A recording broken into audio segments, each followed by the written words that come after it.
Olá pessoal, aqui é Leonardo Parentes, sou professor de História e seja bem-vindo ao meu canal. Antes da gente começar a aula de hoje, eu queria pedir a você, para que não é inscrito no meu canal, se inscrever, ativa o sininho para receber as notificações e dar aquele like, tá bom? Se você gostar. Bem, quero dizer também, antes da gente começar essa aula, que eu vou ter transmissões ao vivo aqui pelo meu canal, logo. Então, por isso é interessante você se inscreva e ative o sininho, porque aí você vai ficar sabendo assim que a gente tiver, no caso, transmissão ao vivo, para tirar dúvidas, discutir sobre conteúdos, tá bom? Então se liga aí, tá bom? E vamos começar porque hoje o nosso conteúdo é Mesopotâmia. É isso mesmo, vocês já devem ter ouvido falar sobre Mesopotâmia, certo? Que significa, né, do idioma grego, terra entre rios. Que rios seriam esses? Os rios Tigre e Eufrates, certo?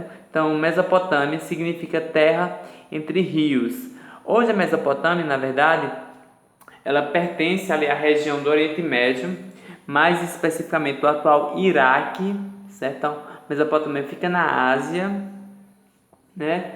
E o rio Tigre e Eufrates é o que vai justamente banhar a civilização mesopotâmica e vai fazer com que ela se desenvolva, né, e torne-se uma grande civilização. Outra característica bem interessante da Mesopotâmia são os povos que vão habitar a região, certo?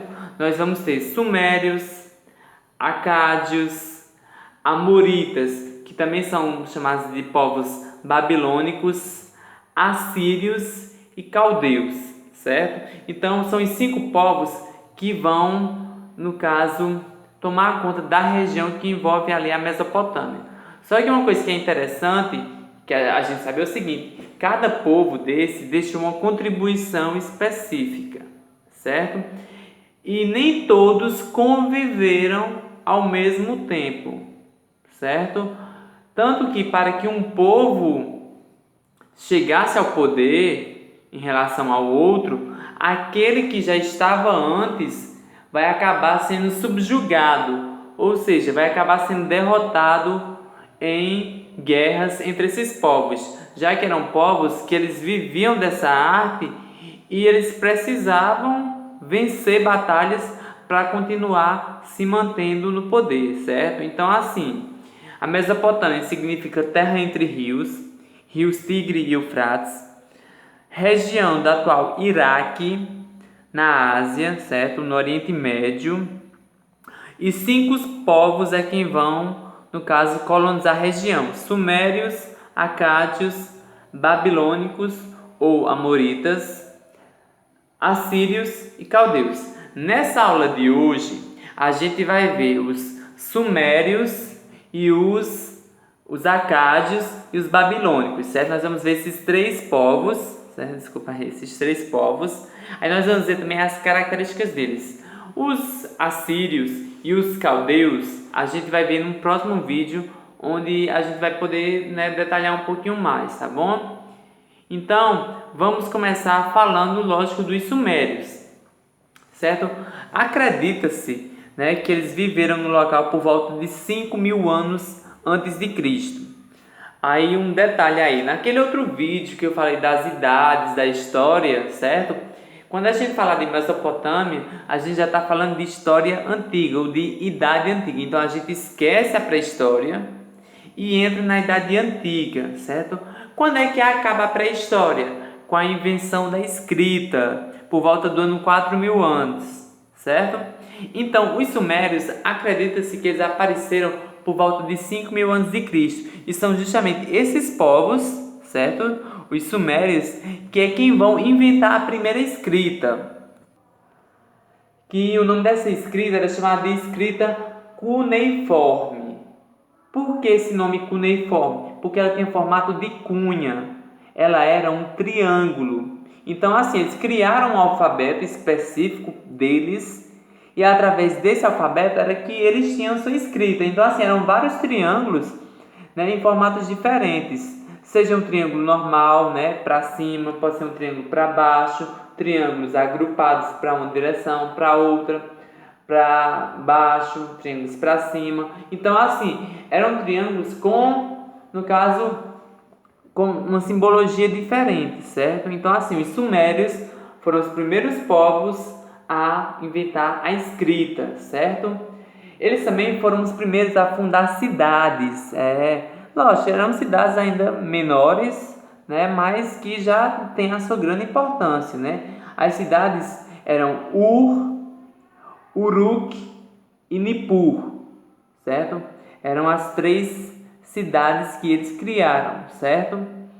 As cidades sumérias eram consideradas cidades-estado, ou seja, elas possuíam uma organização independente da outra, tá bom? Cidade-estado quer dizer que uma cidade ela não depende da outra para sobreviver, certo? É uma cidade independente que, por isso, né, ela pode viver, caso uma cidade for atacada, ela não tem nada a ver, ela não precisa defender a outra, certo? Então, cidade-estado quer dizer cidade independente na sua organização política e administrativa, certo? Também foram os primeiros a criar barragens, reservatórios de água e canais de irrigação. O interessante de sair desses barragens, canais de irrigação e também dessas reservas é porque o rio ele era temporário, então nem sempre eles tinham água suficiente, certo? Então, como eles nem sempre tinham água suficiente, eles precisavam armazenar essa água para os períodos de seca, certo? Então, só relembrando, principais características de Sumérios: a escrita cuneiforme, criação de cidades-estado, primeiro povo a ocupar a região da Mesopotâmia e também a criar barragens, canais de irrigação e também reservatórios de água, tá bom? Bem, vamos falar agora dos acádios, os povos acadianos, né? Que dominaram os sumérios e fundaram o primeiro império da antiguidade, foi o Império Acadiano. Bem, então os acádios, eles fundaram o primeiro império da história, certo? Então, as cidades-estados que tinham sido fundadas pelos sumérios, com os acádios, agora vão tornar num grande império, certo? E o nome desse grande rei, desse imperador, será Sargão I ou Sargão da Acádia, certo?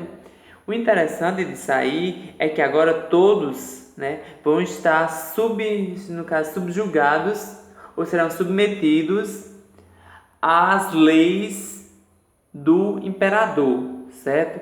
Já que agora está tudo unificado. Então, assim, se as cidades sumerianas eram independentes umas da outra, eram cidades-estado, nos acadianos vai ser completamente diferente, vai ser um grande império que será formado, certo? Porém, esse império acabou não tendo muito sucesso e rapidamente, em uma guerra que houve contra os babilônicos, eles acabaram sendo subjugados e sendo derrotados, pondo fim assim ao Império Acadiano, certo? Então, características dos acadianos: fundação do primeiro grande império e um rei comandando todo o povo, certo? Foram as características que os acadianos deixaram, foi o legado que eles deixaram, certo? Já que o seu império acabou sendo um pouco mais breve e não teve tanto sucesso assim. Bem, agora a gente vai falar um pouquinho sobre os babilônios ou amoritas, certo? Em alguns livros vocês podem encontrar babilônios, outros vocês podem encontrar amoritas. Eu vou falar babilônios porque às vezes pode ser o mais comum que vocês encontrem, certo? Então, os babilônios apareceram na região da Mesopotâmia aproximadamente 2000 anos antes de Cristo, ou seja, da aparição dos sumérios, né, que foi em 5000 anos aproximadamente, para a chegada dos amoritas ou dos babilônicos, passaram-se 3000 anos, certo? Então, eles vão fundar, no caso, a cidade da Babilônia, que será um grande centro urbano e também comercial. Eles vão revolucionar toda aquela ideia que se tinha no período. Então, assim, aquele grande império fechado Agora eles vão trazer umas cidades urbanizadas, mais comerciais. Só que isso aí vai ser bem organizado, tá? O rei mais importante dos babilônios será chamado de Hammurabi. E esse Hammurabi aí também vai ficar famoso por criar, no caso, o primeiro código de leis da história, que é o Código de Hammurabi, que é baseado na lei de Talião, que se diz olho por olho, dente por dente. Aqui se faz, aqui se paga com a mesma moeda.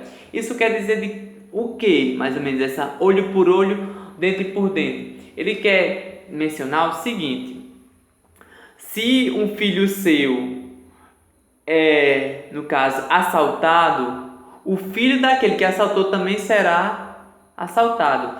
Se lhe roubaram um anel de ouro, aquela mesma pessoa deve ter um anel de ouro a ser roubado. Ou seja, se você mata a mãe de alguém, a sua mãe também tem que ser morta para poder pagar aquele delito. Ou seja, é pagar na mesma moeda. Por isso que diz olho por olho, dente por dente. Então esse aí é o princípio básico da lei de Talião, que é a lei que vai reger justamente o Código de Hammurabi, certo? Então, o reino dos Amoritas, né, acabou se enfraquecendo após a morte de Hammurabi, já que ele conseguia controlar e dominar todos, e com isso vão acabar sendo sucedidos pelos assírios, porque com a morte de Hammurabi, o reino vai acabar enfraquecendo e perdendo um pouquinho da força que tinha antes, certo? Então, e depois de alguns conflitos, né, os assírios vão acabar assumindo. Vejam só, por que os assírios vão vencer os babilônios? Os babilônios, eles não tinham tanta tática de guerra ou tanto conhecimento de guerra, e os assírios é justamente o contrário. Eles são conhecidos por formar uma grande máquina de guerra, tá bom? Mas isso aí vai ficar para uma outra aula, tá bom? Que eu vou trazer para vocês. Então, vamos lá, só dar uma relembrada, uma recapitulada, tá ok? Sumérios, principais características: criação da escrita cuneiforme, criação de cidades-estado, né, como Ur, Uruk e Nippur, cidades independentes, certo? E também a criação de barragens, reservatórios e canais de irrigação. Tudo isso aí para manter água durante o ano inteiro, certo? Os acádios vão fundar o primeiro grande império da antiguidade e terão o primeiro imperador, chamado Sargão I ou Sargão da Acádia. Já os babilônios, né, vão ser conhecidos nas características por criar grandes centros urbanos e comerciais, já que eles serão comerciantes. O primeiro rei será Hammurabi. Primeiro código de leis da história será o Código de Hammurabi, baseado na lei de Talião, onde aqui se faz, aqui se paga. E após a morte de Hammurabi, o reino vai acabar enfraquecendo e se desintegrando, tá ok? Bem, pessoal, o nosso vídeo vai ficando por aqui, tá certo? Queria pedir a você mais uma vez para se inscrever no meu canal, ativar o sininho para receber as notificações e dar aquele like se você gostar, tá ok? Então, muito obrigado e até a próxima.